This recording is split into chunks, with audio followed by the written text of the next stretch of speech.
Hello everyone, जैसे कि आप लोगों को पता है कि यूपी स्कॉलरशिप में आप लोगों का जो है स्कॉलरशिप लगातार भेजा जा रहा है। इसी को लेकर के गवर्नमेंट भी आप लोगों को एक डेट फिक्स कर रही है जिस दिन बहुत सारे कैंडिडेट के जो है अकाउंट में पैसा आएगा।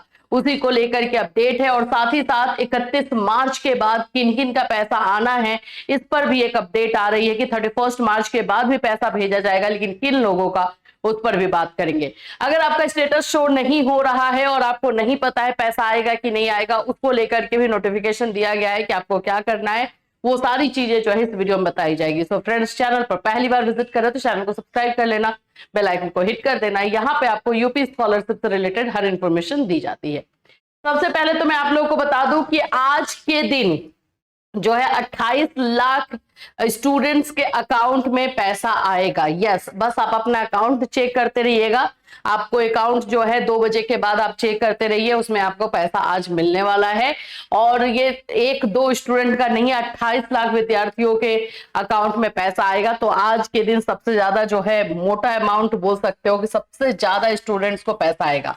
ये सभी क्लास 9-10 के हो सकते हैं, 11-12 है, ग्रेजुएशन है, पोस्ट ग्रेजुएशन है, सभी में है। ठीक है, 9-10 और इसके ऊपर के क्लासेस सभी के बारे में जो है यहाँ पे इंफॉर्मेशन दी है। तो आज के दिन आप लोगों का बल्ले बल्ले होने वाला है। बस अपना अकाउंट चेक करते रहिएगा। मैसेज का वेट मत करना कि मैसेज आएगा तो ही आएगा, आप ऐसे भी अपना बैंक अकाउंट चेक करना।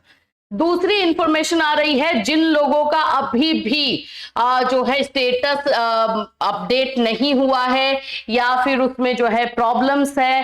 देखो, अगर फॉरवर्डेड लिखा हुआ है तो वो प्रॉब्लम नहीं है, ठीक है, उसमें आपको कुछ भी नहीं पता एक्चुअली में कि उसमें है क्या।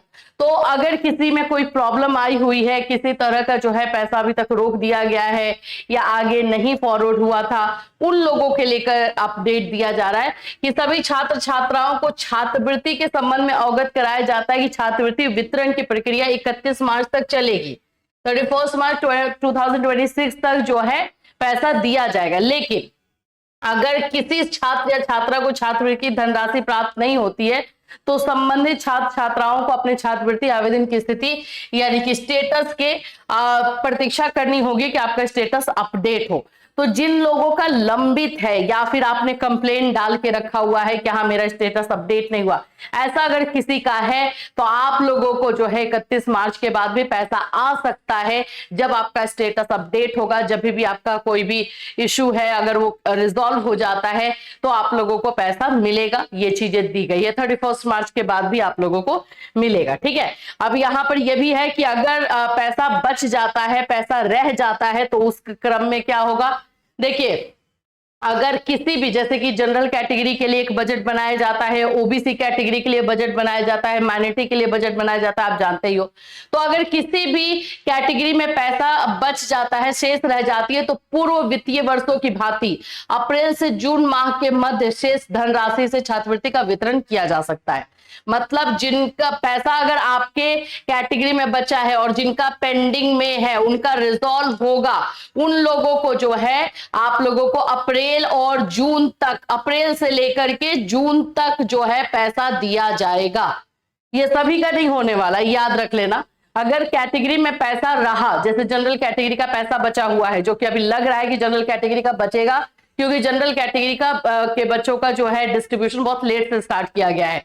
तो अगर मान लो कि बचा है तो वो आपको अप्रैल में भी मई जून तक जो है आप लोगों का होगा। जैसे जैसे आप लोग का स्टेटस अपडेट होगा, जिनका जिनका पेंडिंग में है उनको पैसा दिया जाएगा।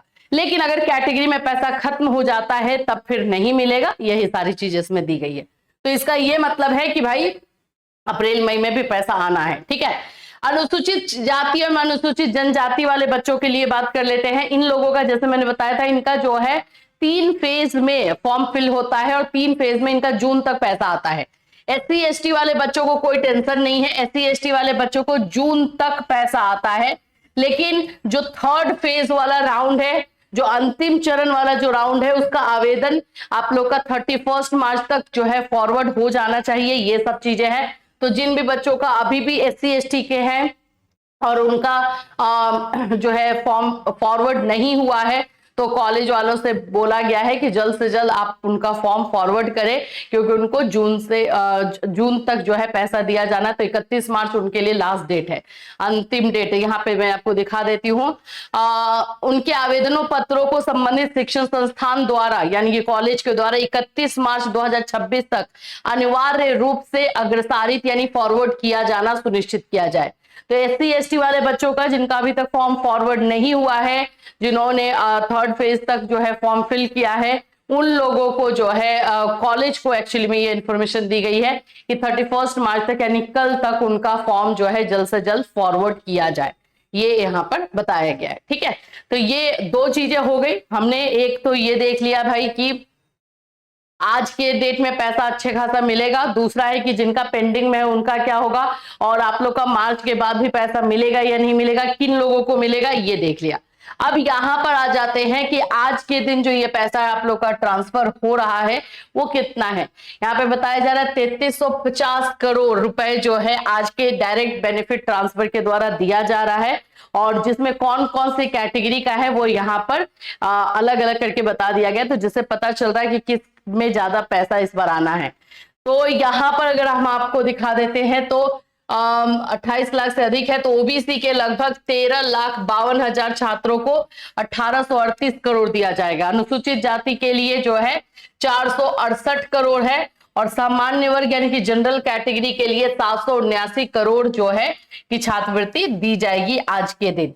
और अल्पसंख्यक वर्ग के जो है 2,75,889 छात्रों को 252 करोड़ जो है रुपए दिए जाएंगे। तो ये कैटेगरी वाइज भी डिस्ट्रीब्यूट कर दिया गया है कि किस कैटेगरी में कितना पैसा जाना है।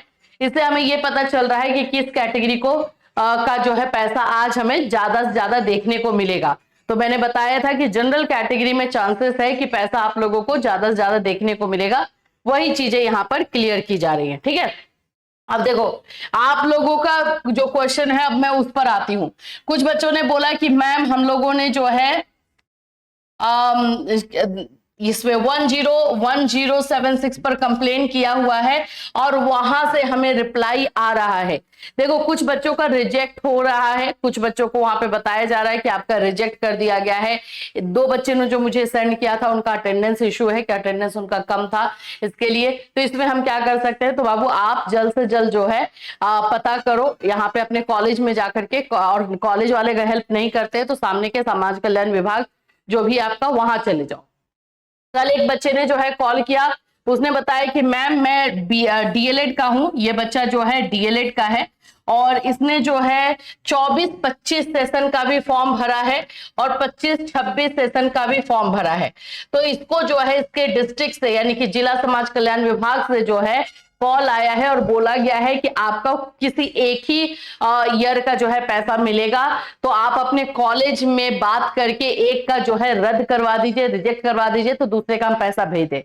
यानी कि इस बच्चे का पैसा जो है वहां से लखनऊ से निकल चुका है, बस यहाँ डिस्ट्रिक्ट में है। तो यहाँ पर जो है उसको जाकर के वहां पे समाज कल्याण विभाग में मिलके ये काम करेगा। देखो ये मैं इसलिए बता रही हूँ ना कि ऐसे एक बच्चे ने हमें रीच किया, 2 बच्चों ने रीच किया, ऐसा प्रॉब्लम और भी बच्चों का हो सकता है। तो अगर आपके साथ भी ऐसा हुआ है कि आपको भी आपके जिला समाज कल्याण विभाग से कॉल आया है और वहां पे बोला गया है कि आपने दोनों साल का फॉर्म भर दिया है तो आपको एक ही साल का मिलेगा, तो 1 साल का रिजेक्ट करना होगा, तो वो बताइए। तो उसके लिए जो है आप तुरंत बिना टाइम वेस्ट किए समाज कल्याण विभाग चले जाओगे और जाकर के खुद ये काम अपना करवाओगे, क्योंकि एक छोटी सी आपकी लापरवाही आपका पैसा नहीं मिलेगा, ये पॉसिबल है। ये ऐसा चांसेस बन सकता है कि आपको इसमें पैसा जो है ना दिया जाए, तो बिल्कुल रिस्क इसमें आपको लेना नहीं है। ठीक है, तो यही सारे क्वेश्चंस भी आप लोगों ने सेंड किए थे जिसका मैंने आंसर दे दिया।